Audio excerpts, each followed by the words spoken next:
mga tao na nagbi-business para kumita ng malaking pera, para kumita ng lipak-lipak na pera.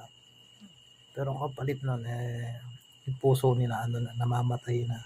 Namamanhid na yung puso, nagdudugo na sa loob, ng internal bleeding ng dugo dahil gumagawa sila ng masamang pera.